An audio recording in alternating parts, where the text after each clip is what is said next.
자, 그럼 외식이 뭐냐에 대해서 여러분들이 잠깐 설명을 드렸는데 지금부터는 그럼 프랜차이즈 사업은 도대체 뭐야에 대해서 설명드리도록 하겠습니다. 프랜차이즈 사업을 법적으로나 학문적으로 많이들 이야기합니다만 저는 요 표로서 프랜차이즈 사업을 설명을 항상 합니다. 프랜차이즈 사업이라는 것은 프랜차이즈 주체인 프랜차이즈 본사와 가맹점이 존재하고요.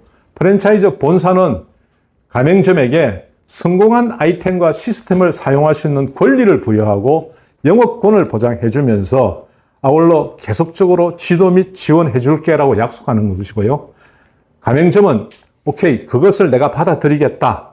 그래서 나는 가맹비, 교육비, 인테리어 설치비 등이 포함되어 있는 이니셜 피, 그리고 매출에서 생길 때마다의 일부 온고잉 피를 내가 본사에다 내겠습니다. 그리고 내 돈을 투자해서 매장을 만들어서 나는 매장 운영을 열심히 하겠습니다. 약속하는 것이고요. 가맹본사는 이렇게 이러면서 나는 마케팅, 신제품 구매 물류, 교육, 상권 분석에 대해서 내가 책임지고 해줄게. 이 두 가지를 이야기 다 합니다. 그래서 이것이 서로 합의가 되고 계약이 되면은 교육을 해서 매장을 오픈해 주는 게 프랜차이즈 시스템입니다. 프랜차이즈를 할 때 가장 먼저 우리가 외식 프랜차이즈 사업 본사를 만들 때 중요하게 생각하는 게 브랜드입니다. 브랜드와 아이템인데요. 브랜드와 아이템입니다. 근데 브랜드는 뭐고 아이템은 뭐냐? 브랜드는 우리가 간판에 걸려있는 이름, 아이템은 내가 어떤 제품을 판매할 것이냐 이런 것입니다. 브랜드는 도대체 어떻게 만드느냐, 그리고 어떤 브랜드들이 많이 있느냐 생각해 봐야 되는데, 중식업계에서 보면요, 홍콩 반점, 탕화, 쿵푸 마라탕, 이비가 짬뽕, 소림 마라 등등등 해서 이런 이름들이 브랜드입니다. 이런 브랜드들이 만들어져 있고, 이렇게 매장을, 홍콩 반점이 약 한 270개 정도 되고요. 제가 있었던 이비가 짬뽕은 약 140개 정도 있습니다, 현재.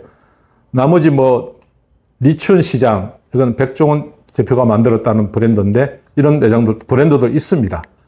일식에 들어가면은 미소야가 가장 많다고 되어 있고요. 그 다음에 돈가스 종류들, 쿠, 등등 있고, 최근에는 제가 많이 본 것은 백소정이 많이 보입니다. 돈가스인데 백소정이 많이 보이고요.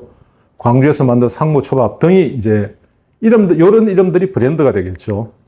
자, 양식 쪽에 들어가면은 파스타가 많이 들은 파스타입니다. 숑숑 돈가스, 아울러 롤링 파스타, 저것도 백종원 대표가 만든, 더본에서 만든 브랜드입니다.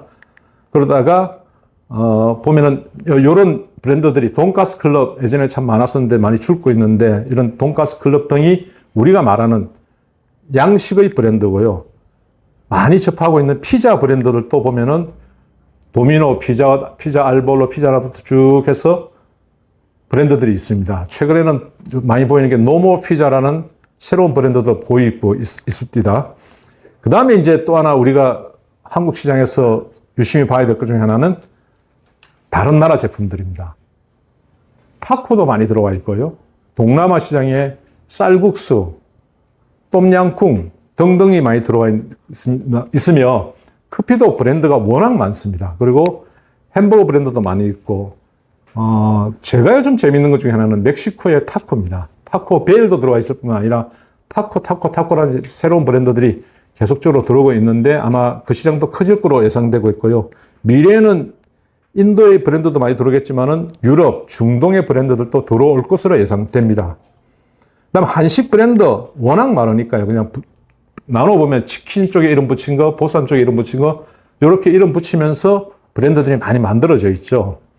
자, 브랜드명을 만들 때 우리가 고민해 봐야 될 것은 첫째는 상표 등록이 가능하냐입니다. 브랜드를 만들었는데 상표 등록이 안 되면은 아무짝에 쓸모없습니다. 그래서 브랜드를 만들 때 먼저 상표 등록이 되느냐를 봐야 되고, 그 다음에 내가 타겟을 하는 고객에게 잘 어필할 수 있느냐. 그리고 내가 이것을 이름을 걸면은 제품에 대한 뉘앙스가 같이 전달될 수 있느냐, 기억이 쉽게 될 수 있느냐, 그리고 좀 차별화도 가능하냐도 고민해야 되는데, 더 붙이자면은 해외에 나갔을 때 내 이름을 쉽게 이해시킬 수 있느냐도 한번 고민을 해봐야 될 것 같습니다. 제가 이비가 짬뽕을 가지고 해외 진출해 봤는데 설명하기가 너무 힘이 듭니다. 왜? 이비가 짬뽕, 한국에서는 맛있어서 입이 갑니다라고 설명하면 쉽게 이해가 되는데 외국인들에게 입이 간다는 뜻을 설명하려니까 도저히 답이 없습니다. 그냥 고유명사일 수밖에 없는데 이런 것들도 한번 우리가 잘 생각해 봐야 되지 않을까라고 생각합니다. 그 다음 생각해야 될 게 이제 제품입니다. 내가 어떤 제품을 가지고 외식 프랜차이즈 본사를 만들 것이냐 고민해 봐야 되는데 보통의 많은 사람들은 내가 좋아하는 거, 내가 잘 만들어 먹는 거를 가지고 하려고 합니다.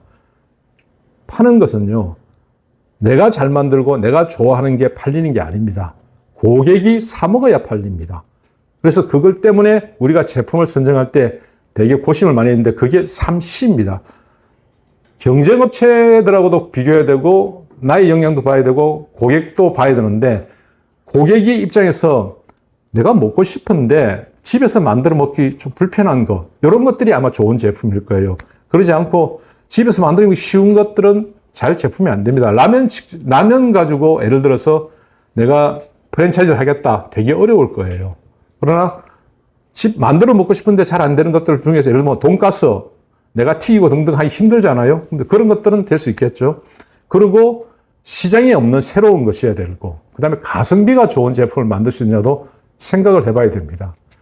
또 하나 아울러 생각해야 될 것은 현재 시장에서 어떤 브랜드가 어떤 제품이 잘 팔리고 있는지를 봐야 되는 겁니다. 경쟁업체를 고려하지 않고 내가 무조건 던져내기만 하면은 들어가서 박살난 경우가 너무 많습니다. 그래서 경쟁업체도 봐야 되고요. 또한 중요한 것은 나의 역량입니다. 내가 그 제품을 지속적으로 잘 만들 수 있고 잘 전파할 수 있느냐도 중요하고 할 수 있는 투자 자본도 가지고 있느냐, 내 주변에 나를 도와서 같이 조직적으로 만들어줄 사람들의 역량이 어떠냐도 잘 보면서 이렇게 제품을 찾아내야 되겠죠. 그리고 현재 하고 있는 제품도 조금씩 바꿔야 될 겁니다. 자, 외식 프랜차이즈 사업. 이게 제조업입니까? 서비스입니까? 유통입니까? 라는 얘기를 많이 하는데 현재는 이 세 가지가 다 들어가 있습니다. 과거에는 저희가 주방에서 일을 하기 때문에 제조업이고요. 그 다음에 그것을 홀에서 서빙을 하기 때문에 서비스 두 가지가 합쳐진 제조업 플러스 서비스라고 얘기했습니다. 그러나 최근에는 HMR도 만들어서 내고 있기 때문에 유통업까지 들어가 있습니다. 그래서 세 가지가 다 포함되어 있는 사업이고 B2C, 직접 고객한테 가는 것도 있지만 이제는 다른 업체에다가 내 회사에서 만든 걸 제공하는 것도 있습니다. 그래서 B2B도 하고 있는 것이고요. 이런 외식 프랜차이즈 사업인데 외식 프랜차이즈 사업의 장점은 소규모 본사를 가지고도 많은 매장을 만들 수 있다는 장점이 있고요. 내가 자본이 얼마 투자하지 않아도 되는, 즉 우리가 말하는 그 학문적으로는 자원 부족 이론이라고 그러는데 내가 자원을 부족한 상태에서도 브랜드를 만들고 회사를 키울 수 있는 장점이 있고요. 또한 빨리 규모의 경제를 달성할 수 있습니다. 내가 매장을 한 개 내지 5개 정도까지 가진 게 아니라 몇백 개가 되기 때문에 그에 따른 규모의 경제를 달성할 수 있습니다. 그러나 가맹점은 직영점처럼 완벽한 통제가 잘 안 됩니다. 그게 약점이고요. 또 하나는 가맹점주의 개인적인 사정으로 가맹점이 폐점했을 때에 브랜드가 나쁜 영향을 받습니다. 특히나 막 나쁜 소문이 많이 난 상태에서 폐점을 하게 되면은 브랜드가 같이 죽어버립니다. 그 다음에 직영하는 것보다는 가맹점에서 생기는 수익이 적습니다. 이게 단점이고요. 내가 가진 노하우를 쉽게 빼앗길 수 있는, 도용될 수 있는 가능성도 많고요.